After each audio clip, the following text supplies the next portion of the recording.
Hello and welcome to Harper Broadcast. I'm Amrita Tripathi and so happy to be here in conversation with Aishwarya Rajnikant Dhanush. Thank you for being here with us. My pleasure. I was going through this book, and as I was telling Aishwarya just a moment ago, it's so heartwarming and it's so wonderful that you've been able to share some of these very intimate and personal stories about your journey. Every once in a while you almost forget it's Rajnikant's family, and then we just come back into That's a compliment. Yes, absolutely. Because I think there's some of these cultural touch points you have that anyone growing up in the 80s and 90s can relate to. Yes, I always feel that we're the lucky lot who were born between the 80s and the 90s, because I think we get to see both. We got to see the tape recorder, and now we get to see the iPod and the iPad too. So we have this lovely, because my children today don't know the concept of a tape recorder or the CD player. Yeah. So I think we're definitely the lucky lot. And we get to see the high-tech stuff, like you're saying, Yes. This is called Standing on an Apple Box, and you have this beautiful bit in the book where you explain why that is such a comforting scene to you. Can you explain to us? Yes, it's the first chapter, the very first chapter, because I wanted something very intriguing for someone to, when they want to pick up a book, for them to know that why the title, some kind of a curiosity right from the beginning. Yeah. And the Apple box is basically a box. And what I hear from a lot of stories around is that it used to be the box which used to import premium apples into the country, and the box wasn't thrown away because the wood was so good, and it was used in different aspects of.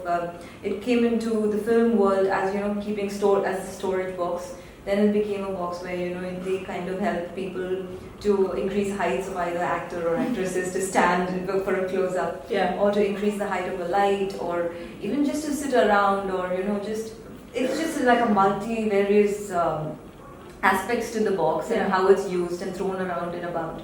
And me being somebody who was born in the industry, brought up here, got married here, and now working in it, I think this is something that's been such a integral part of my life, and I've seen it so much in my life.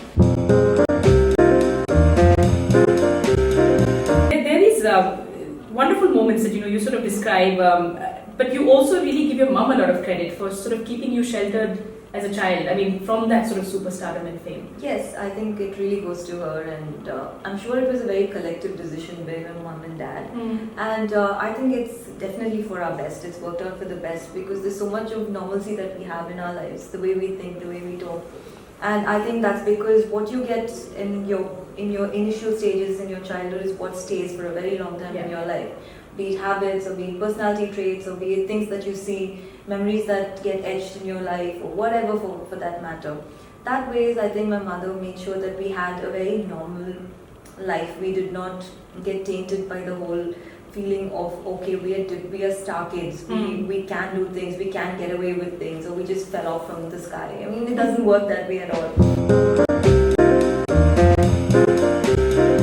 So when was it that you first kind of realized, my God, my father's a superstar? Much later in my life, much later, because because the way we were brought up, it was much later that the whole superstardom kind of sinked into us and was even opened out to us. Because whatever the movies we saw of his were all at home in cassettes, or at that point LD players, and we used to watch preview shows which had only the family and friends. Nice. So there was no big screaming or cheering or that kind of whole over-the-top adulation that you see outside. We never got to witness that for quite some time. And I think once my parents knew, okay, this is an age where we can expose them to this, and they would be able to handle it and understand what the whole thing is about, that's when we knew about it. There's also, I think sometimes it's sort of important to also talk about carving out your own identity, because in a way when we say, we're meeting Aishwarya Rajnikant Dhanush, you also want to be like, it's not entirely a patriarchal setup. You have your own person, you're a director, you're a UN Women representative for gender equality. Can you tell us about some of these roles as well?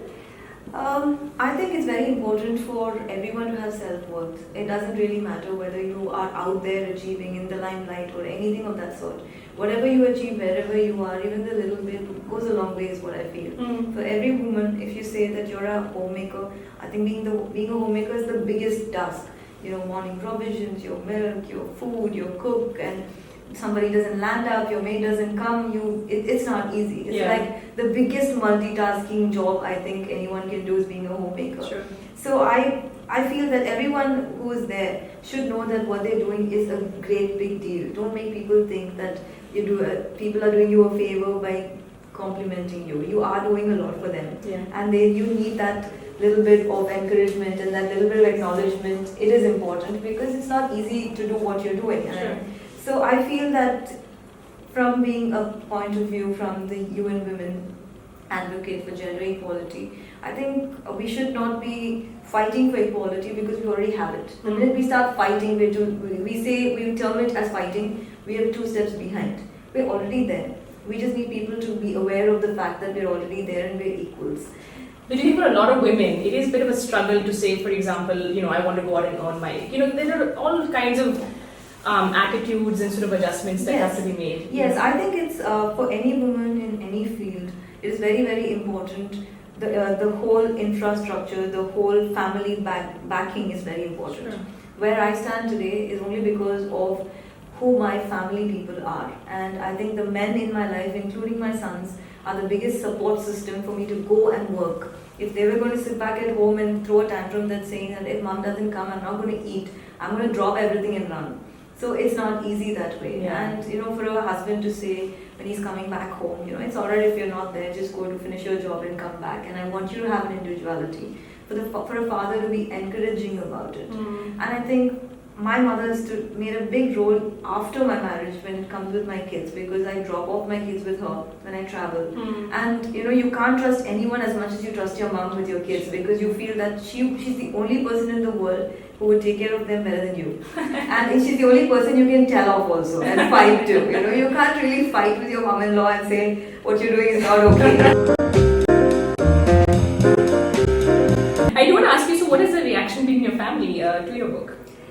My dad wasn't very surprised that I've written a book, because he's always known that I've had a passion and liking towards writing, and I've always liked the English language, and I'm a voracious reader.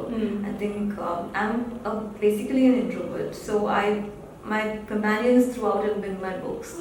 So he always knew this would come up sometime or the other, because I write scripts and things. Yeah.